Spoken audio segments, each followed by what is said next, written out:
if we move to the next dimension, which is Iman, and this is the dimension of, if Islam is the horizontal dimension or the dimension of width, then this is the dimension related to a vertical motion. In other words, Iman relates to a person's connection with the Creator or with God in Islam. So Islam is an outward practice that is keeping people together, and there are social rules that we adhere to. When you move into Iman, this is why are we doing it. It transcends simply the act of doing it, but moves into the realm of why. Why are we practicing these things? The reason that the Qur'an gives should be for God alone, and that would be your vertical dimension of Iman. Now in the hadith, the Prophet ﷺ is asked, what is Iman? أخبرني عن الإيمان. Now interestingly enough, in the hadith, the Prophet ﷺ does not actually define Iman, but rather gives us the objects of Iman. What is implied in the hadith is that this is something that the Arabs understood what Iman was. And just to go in, and I want to digress here just for a second. In this talk, we're going to be looking a lot at Arabic terms, and I'll explain why. First of all, the Muslims believe that the Arabic language is a language of revelation. In other words, it has a unique status amongst other languages. Now, the Muslims would say that that is true about the Hebrew language. That is probably true about the language of Sanskrit. Probably true about some original Chinese language, and possibly true about some of the Indo-European languages like Greek. But traditionally, Greek is seen as more what they call a sacerdotal or a priestly language, as Latin was for the Roman Catholic Church, Greek was for the Greek Orthodox Church. In the Muslim tradition, Arabic is definitely part of the worldview of the Muslims. And there's a theory in linguistics, Sapir-Whorf theory of language, which is also the language relativity theory, which is the idea that a language is not simply a means of communication, but embedded in the language is a worldview. In other words, that individuals articulate their worldview through their language. And this is important. Now, just to give you a good example of that, the word in English for reality, right, is related to a Latin word. Does anybody have Latin? Know that word? Res. Does anybody know what res means in Latin? Thing. Really good. I'm glad. Got some old Latin people around here. Res equals thing. Now, that's a very interesting concept right there. In other words, embedded in the language itself is they're telling you what we think about reality. Reality is thing. There is an inherent materialism in that word.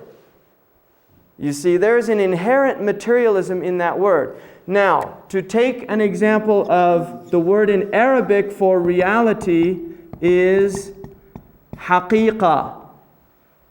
The root word is haq, which is a name of God. Al-haqqu means the real, and it is one of the 99 names of God. So embedded in the Arabic language, the perception of reality is already related to something that is beyond this. It is related to the divine. There is an idea, in a sense, that reality itself is not what we are experiencing in the realm of things, but actually transcends the realm of things. Because in the Islamic tradition, God is not a thing. God is not a thing. The word in Arabic for thing is shay. And shay is it comes from a word which means that which is willed into existence. So thing is something that emerges into existence from non-existence. So reality transcends thing in the Islamic worldview. Reality transcends thing. So within the Arabic language, we're going to see certain semantic fields that are created by these triliteral roots that are based on these three roots that are articulating something very important about reality. Now, if we look at the word Iman, which is faith, it's translated generally as faith, Iman. Its root is three letters. Alif, Mim, Nun. Amina means to be safe or secure. To be safe or secure. Iman is a verbal noun that comes from, there's 15 forms of every verb. So you literally, each verb is going to create a whole semantic field by which you'll get nuances of the meanings of the word. Iman is from a fourth form out of the 15 forms that literally means to make oneself safe and secure.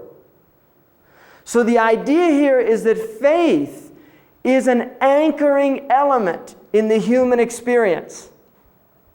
And lack of faith is something that creates a type of trouble, of turbulence within the psyche itself. Now we can see this if you're going into surgery. You'll hear somebody say, well, I have faith in my doctor.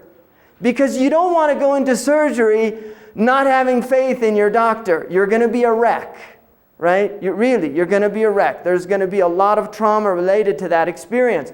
So the idea of faith as a securing factor in the human condition. Now there's a wonderful, in the Greek tradition, Prometheus gives man fire, which is knowledge. And then Prometheus is cursed by the gods because the gods don't want to have man to have knowledge because man's going to compete with the gods. Prometheus, once he's on the rock in Aeschylus' play, and he's Prometheus bound, and they're asking him what he was given, what he gave to man. He said, I gave him fire and I taught him the crafts, right? And then he said, what else? And he said, I gave him faith. In other words, without faith, the human being is in a hopeless state, right? So there's an idea that we need faith. If we have all the knowledge in the world, if we know how to do all these things, but we don't have faith in the future, in tomorrow, we go into a state of despair. And human beings cannot function in a state of despair. A study that they did with rats, where they would put a rat, this is horrible things that scientists do, but sometimes they come up with interesting results. They put a bunch of some rats in water, and then they would let the rats swim until they would drown, right? Well, what they would started to do, they'd time it and they'd say the rats would survive a few minutes. Right before the time that they would normally drown, they would pull them out and save them. And they would do this over and over again. Then they would leave those same rats who had been pulled out and saved and they would go sometimes twice or more than they would normally do had they not been pulled out of the cauldron. So the idea is that even the rat has a concept of hope. That even the rat, as insignificant as its brain is, has a concept of hope. That I might be saved, so I'm going to hang on a little longer. Now there's a story, one man asked a man once if he believed in God. He said no. And he said, well, let me ask you something. He said, if you fall off a ship in the middle of the ocean, do you just give up? And he said, no, I continue to swim. And he said, why? And he said, out of the hopes of being saved. And he said, that's God. You see that there is within us this odd mechanism in our own psyches that says, I'm not going to give up. And this is rooted in this idea of wanting to make oneself secure, of wanting to be in a state of security. So the believer, according to the Islamic tradition, is called a mu'min, somebody who is making themselves safe. How? How do you make yourself safe? In a world of absolute change, we see change everywhere. We have no sense of security in this world. And a person who's in a secure state is in a delusional state. Really, if you think about this. If you feel secure at all times, then you're in a delusional state, especially in California, right? Right? Because I live in California, we hear those shakes every once in a while, just to remind you, it's not that secure, right? We are literally, as human beings, constantly exposing ourselves to death in every instant. Each breath is an exposure to death. And because of that, there's a deep instability. Now, there's a type of veiling that takes place as a mercy, because if we were constantly aware of this state, right, we would be literally wrecks, psychological wrecks. And there are people that go into these states. One of the things Lewis Thomas mentions in one of his essays is the whole fact that nature, right, which is often a scientific word for God, that nature does this wonderful thing of veiling death from us. Even though there's death all around us, you don't see dead animals everywhere. That they're hidden. That you can literally go down this road and go for a long walk and you won't see a dead creature. And yet there's death all over the place. There's death happening, decay. It's happening all over the place. But there's a type of veiling, right? And this enables a human being psychologically to maintain hope for the future.